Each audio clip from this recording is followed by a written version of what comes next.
Hello, I'm Dr. Alan Gruning, and welcome to your Prescription for Health.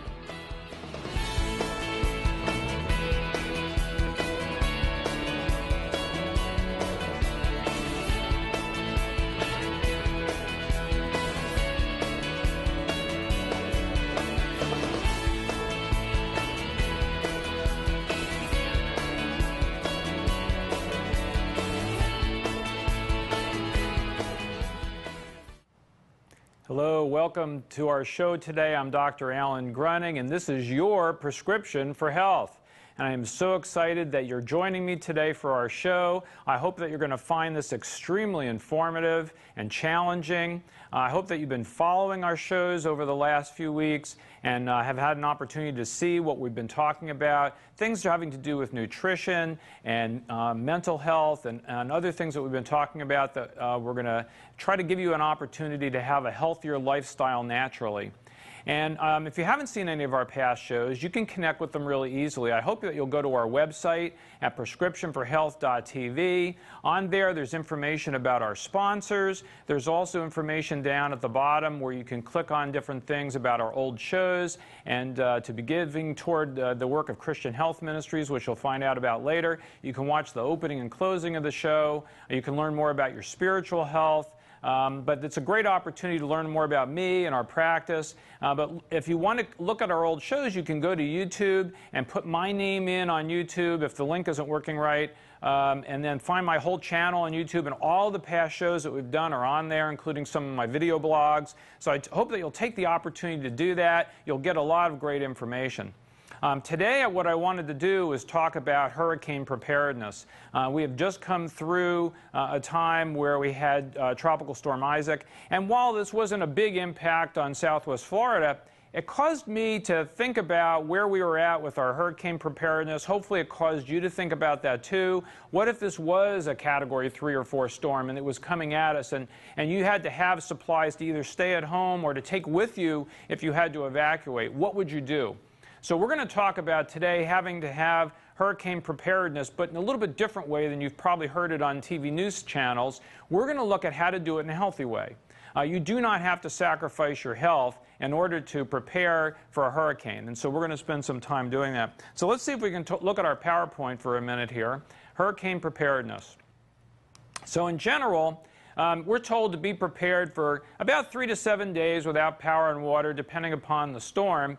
I tend to try to err toward the side of safety and have 7 days worth of supplies in order to be able to ride out the storm. Or if you're going somewhere or to a shelter or someplace far away, you need to have adequate things to be able to take care of you and your family for an extended period of time. And we found that out personally during Hurricane Charlie, and we were really glad that we had a lot of different kinds of supplies because it took a while for help to get to us. Plan for the worst and pray for the best. That's my philosophy. Plan for yourself and others under your care. You know, you may be taking care of small children, you may be taking care of elderly parents, and you have to be able to plan for their needs as well as your own needs and have plenty of supplies available for all of you. In addition, you may have other members of your family to take care of, and that is your pets. And you have to plan for them also about how you're going to take care of them. Think about your pets. Keep an inventory list of your supplies and items to take with you if you have to leave.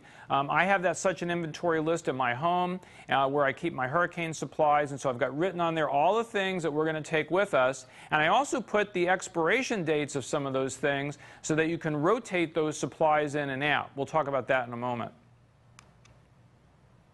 Rotate your perishable supplies out and use them or donate them, replacing them yearly. This is very important because it's easy to construct an inventory of hurricane supplies, food items in particular, that may have expiration dates in a couple of years, and you kind of forget about them, and they're sitting in there, and all of a sudden an emergency arises. Now you go in there and you find out that all your food looks terrible because you haven't rotated it out. So what I do is at the beginning of each hurricane season, I go to our hurricane supplies and I look at everything that's in there, and anything that's getting close to be expiring, I take those out and I donate them to a food pantry or someone who's going to use them immediately, and go out and get some new things to bring them in to replenish the supplies.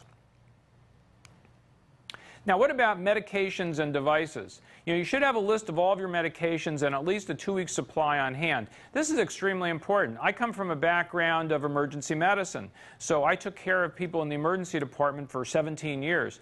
And one of the things that was extremely frustrating to me was people would be coming in by ambulance and they would not have a clue what their medications are. And so it's very, very important that you keep an accurate list of what your medications are, how often you're taking them, the dose, with you on your person wherever you are, so that if you have an emergency, someone will know what you're currently taking, because it can make a big difference as to what we're going to give you. But certainly as you're doing your hurricane preparedness, you should have an accurate list of your medicines, and make sure that you have a 2-week supply. As soon as you hear about a storm coming, make sure that you have an adequate amount.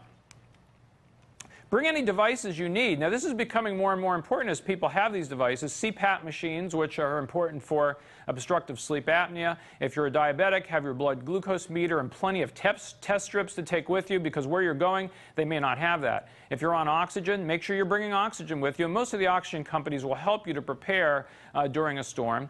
And if you have a TENS unit to help with pain control, make sure you have that with your pads available to take with you during a storm.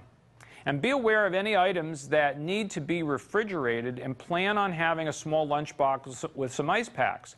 Like, for example, if you're using medications that are temperature sensitive, you want to make sure that you have them in a controlled environment, because where you're going to, it may be very hot. And so you don't want some of those things to get too warm. And that becomes particularly important with insulin and other things that are temperature sensitive. Now, what about water? You need to plan on having half of your body weight in ounces per day, or a minimum of 64 ounces each person per day. That's a lot of water. So how are you going to transport all that? Well, for the most part, you're going to wind up using plastic water bottles. Now, if you've watched my previous shows, you're going to know that I am totally anti-plastic. This is one of the times that you have to give. It's almost impossible to find a way to adequately transport that amount of water with you, unless you're taking large drugs or you've got the small plastic water bottles. So, for example, a plastic water bottle like this will become really important to be having in large quantities, where you can easily move them around and have them available for each person in your home. But you can also use other kinds of liquids too. Like, for example, I'm a big fan of mineral water that has just a little bit of natural flavoring in it. And so that can be very helpful to bring along, because you maybe get bored with all the water for drinking that for days. And so you might want to have something else nice to have with you that's healthy and safe to have, that's not full of poisonous substances that are bad for our bodies. Remember pets and infant formula mixing as well, because they're going to have water needs besides just drinking water. There's things that have to be mixed up for them. And it's best to have 7 days worth of water to take with you. Now, that they'll tell you in the news shows that 3 days is about all you need. Well, I remember from Charlie, it was really difficult to get water for quite a while. And so having 7 days worth would be optimal to be able to have available to take with you, or to have at your home if you're going to be staying at your home. Now, the best kind of water is either reverse osmosis or distilled water. And we've talked about this in previous shows, how the water quality is extremely important, and especially after a storm, there may be difficulties with the water quality. But the best kind of water is either reverse osmosis, because it's removed most of the toxins that are in the water, or distilled water would be good. But certainly spring water and tap water, those things are too full of poisonous toxins that we want to make sure that we don't have in our body. Chlorine, fluoride, heavy metals, pesticides, pharmaceuticals, there's all kinds of nasty stuff in the water. And so you need to have adequate, clean water, because the worst thing that can happen to you is during the storm is you get sick. Plastic is a concern. If you're going to have plastic, the hard plastic is better. So in other words, using a hard plastic bottle for transporting your water, such as what you would find in a water cooler, is probably better than a soft plastic. But again, in a time like this, you got to do what you can do. Now, there is a way to decontaminate your water with chlorine bleach, and you have to use pure chlorine bleach, not one that's fragranced with a lot of chemicals and additives. 9 drops per gallon after you boil it for 5 minutes, and then cool for 30 minutes. So there is a way to take water wherever you're going to be and be able to decontaminate it. Now, one of the interesting things is the military has very interesting water decontamination devices, and I have one of them here, which is kind of an interesting device. And it's this device here that actually pumps the water out and goes through a carbon processing unit and various micron filters to produce very, very, very clean water. And you can get these at backpacking places and military surplus stores. This one is actually used by the U.S. Marines, and it's good for a long period of time to decontaminate water. And the Marines are proud to say, and the company is proud to say, that this can actually suck pond scum and make it into cleanable water, clean water that you can drink. That's pretty amazing. So having a device like that around can be pretty helpful when you're in a situation where water is of question. Also, a solar shower. I know I have one of those. They're very inexpensive to have so that during the time of water difficulties, you'll be able to take a shower. That's always kind of a nice thing to be able to do. And you can construct this solar shower. It's basically a bag that you hang up in the sun, and it's got a hose coming out of it, and you can take a shower warmed by the sun water.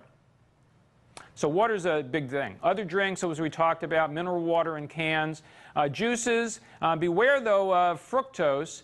We've talked about how fructose is a problem for most people, and so you don't want to drink a lot of juice. Arsenic is in the apple juice. Consumer Reports just had a big article out about that, and so you have to be very careful. And the juice boxes have considerable concerns too, because some of them have plastic and other substances in them that contaminate the juices in the boxes. So juice is not the optimum thing, but again, you might get bored with drinking water all the time, so you might need to have something different. So having some kind of juice available could be or could be helpful. But again, make sure you're rotating that stuff out so that it gets used or donated and doesn't go bad. Powdered drinks, usually there's bad stuff in them. Things like sports drinks that are in powdered form have a lot of nasty stuff for the general population that aren't really appropriate to take with us, so you want to try to avoid that. Sports drinks basically have bad stuff in them for most of us. And let's talk now about some food things, because this is the big issue that we all kind of concerned about, is what do you want to do about food? The big thing is you don't throw your health out in a disaster. Dried meats can be very important. So we'll come back here and kind of take a look at some of the foods that I have here. And the first thing I have is some dried meat. Now this is beef jerky. I won't tell where it's from, but it's actually quite good. And I was very careful to make sure it didn't have a lot of bad stuff, nitrates and nitrites that are very bad for preserving meats. But having some dried meats like beef jerky can be very helpful to take with you. Obviously, you can use some canned meats. This just happens to be pink salmon. You can also get chicken breast or turkey. But having some protein available in some form is very helpful. I happen to, of course, like our Shosai chocolate products, which is one of the sponsors of our show. And they make a cookie that's actually a meal replacement cookie. I actually had one this morning on the way to the show here. And so this is kind of a convenient thing to take with you, because it's a whole meal in a chocolate cookie form that's very storable, convenient, doesn't have to be refrigerated, so that can be hugely helpful. Remember that protein sources are an important part of what we want to be doing as we're trying to gather food up. So dried meats, jerky, dehydrated meats can be helpful, and then dried fruits. And I do have some example on the table here of a dried fruit. These are some dried cherries that have a lot of antioxidants in them, so that's kind of a helpful thing to bring along as well. Then, of course, you can use some canned fruits. I actually have some mandarin orange segments here, which come in a big box. And you can get it in one of the big stores like Costco or Sam's. And that's a convenient thing to have. These are also some mango chunks. Again, these are stored in water or very light syrup, and there's not a lot of artificial junk in them. So these are pretty healthy fruits to have available. And you want to have some kind of fruit available if you're going to be going somewhere or staying at home after a storm like this. Canned meats we talked about, and also canned beans. Now, canned beans can be a really helpful thing for you, and I have an example here on the table of some canned black beans. I happen to be a black bean fan, but any kind of beans, chickpeas, red beans can be really good. Now, what's so good about beans? Well, beans have a lot of protein, have a lot of fiber, have a lot of good fats in them, have antioxidants, omega-6s and omega-3s. So beans can be a very important source of good nutrition while you're in a situation where you may not be able to control what you're eating all the time.